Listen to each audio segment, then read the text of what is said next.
Wait.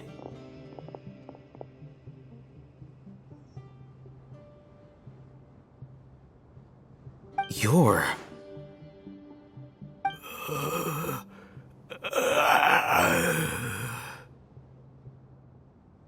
He can't speak, and his eyes are unfocused.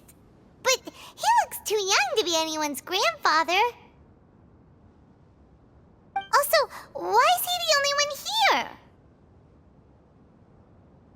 Didn't expect to see him here. You know him? He's Razak, a senior of mine at the academia. He's a scholar too? Is he the kind that holes up in a forest and mumbles stuff about training?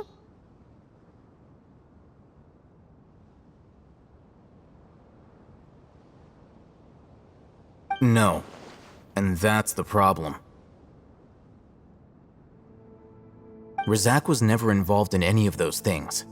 He never trained in the forest, let alone reach Satyavada life. Leaving that question aside for the moment, him being here alone means that we might be too late. Looks like they've already taken everyone away. For whatever reason, they left Razak here. Perhaps they simply didn't have time to come back for him.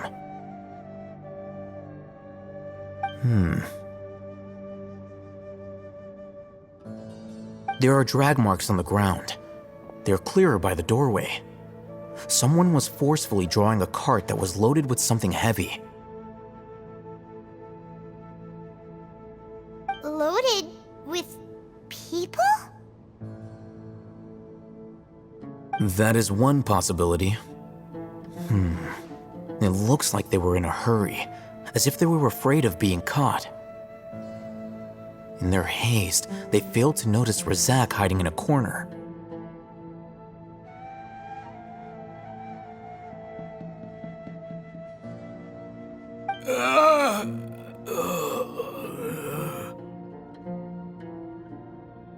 The symptoms are identical. Looks like we found living proof. Huh? Why do you say that? Allow me to jog your memory. Recall your time at Port Ormos. Don't you think his symptoms look familiar?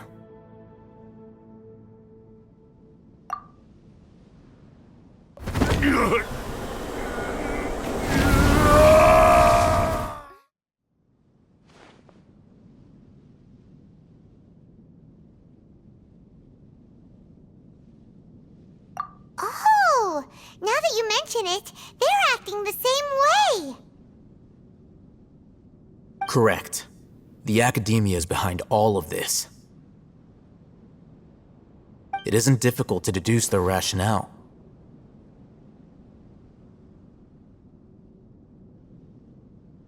First, the academia spread a false rumor of King Deshret's resurrection, emphasizing the role of the village keepers, the mad scholars who were exiled to Aru village. These rumors were all the persuasion that the radicals needed, and those based in Aru village leapt into action. Unbeknownst to them, of course, through rounding up the scholars, they were actually helping the academia.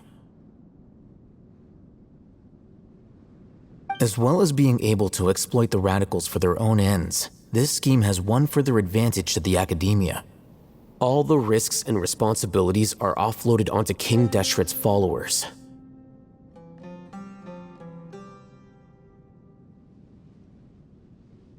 Life for the desert dwellers has been brutal ever since King Deshret's death all those years ago. Beneath the surface, feelings of desperation are widespread. Many would give everything they have for the prospect of something better. Anyone looking to exploit that for their own ends simply needs to make a few empty promises. Even if complications arise, people will see that those involved are all followers of King Deshret and look for no further explanation than differences of belief. A deep-seated mistrust of the desert and everyone in it by the rest of Sumeru will make sure of that.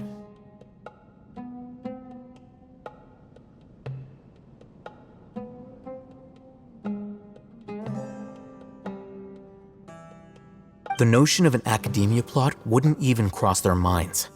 It may seem like a simple strategy, but it is able to work wonders under Sumeru's current circumstances.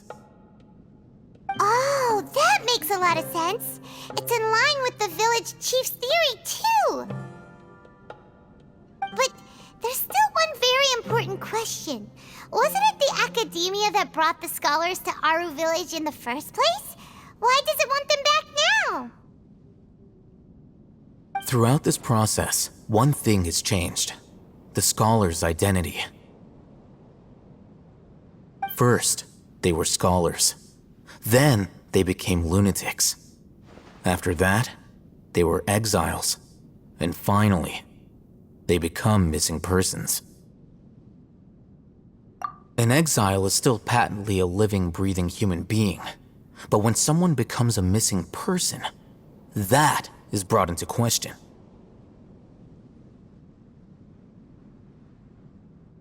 If you can't find someone, you have no way of knowing what exactly happened to them. That makes missing people an ideal resource. Resource? For what exactly? One possibility is that the information in their brains could be extracted into knowledge capsules. Extracted? You mean canned knowledge comes from people's brains?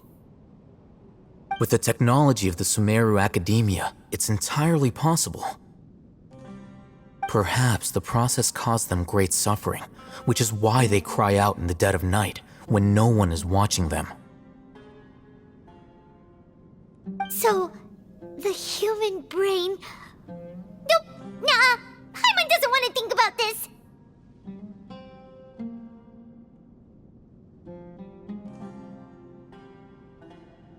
I'm the Academia scribe, after all. I'm familiar with their projects. Anyway, judging by Razak's state, the contents of a divine knowledge capsule were extracted from his mind, but something went wrong in the process.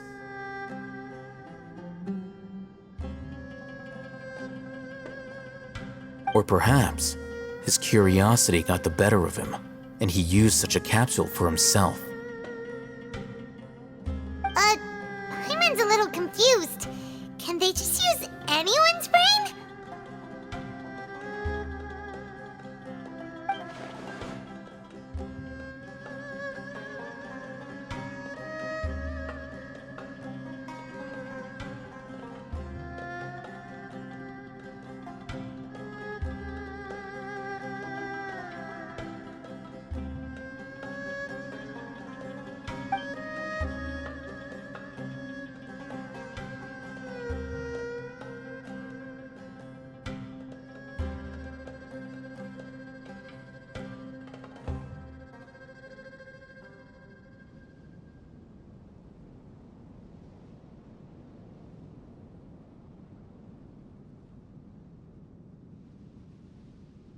The look on your face tells me you've realized the answer.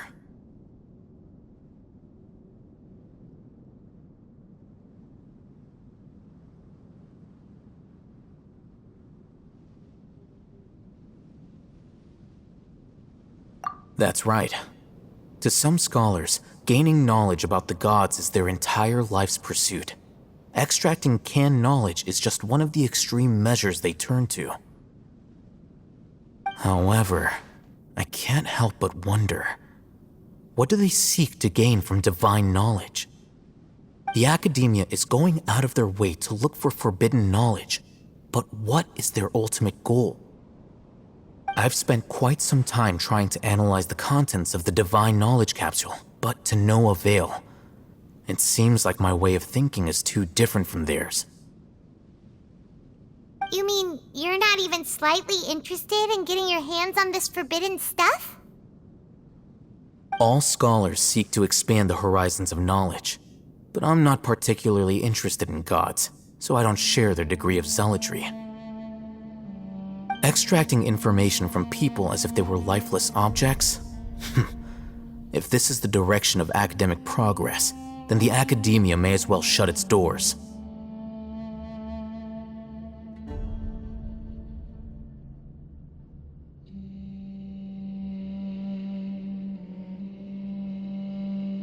Sounds like you're really against all this. Of course. The Academia's actions run contrary to their rules. Whether it be academics or knowledge, everything has its boundaries. If those lines are crossed, the rules and order that govern everything in the world will be destroyed. This matter needs to be corrected, just like fixing a typo in a book. Wait, didn't you step in to help because you felt sympathy for those poor people? Not to be callous, but no. My criteria are a little more restrictive than that. There is no shortage of suffering in Sumeru, and the same can be said for the rest of Teyvat as well. What do you plan to do about that? Save every last person? Probably not. Paimon's not sure.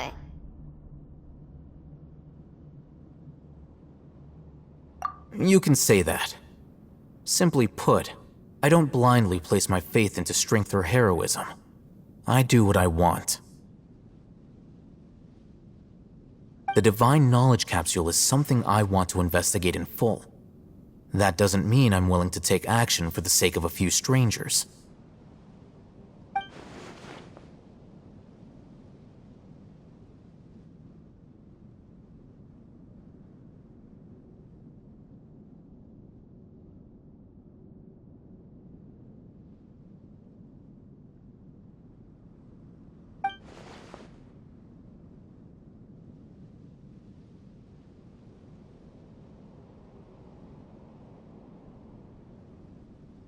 Paimon's been wanting to say this for a while. There are a lot of bad guys in the Academia, but you're not one of them. You're their weirdo. You're probably right. Though I must say, I quite enjoy this feeling of being the odd one out. Uniqueness is also an asset, is it not? Wow, that's a great way to think about it. Paimon's really impressed. If only Miss Shani had a similar mindset, her life would definitely be a lot easier.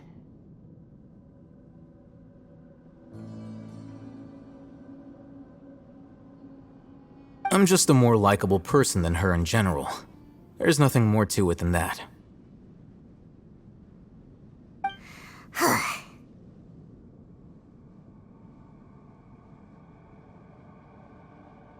He won't last long if we leave him here. Let's take him with us.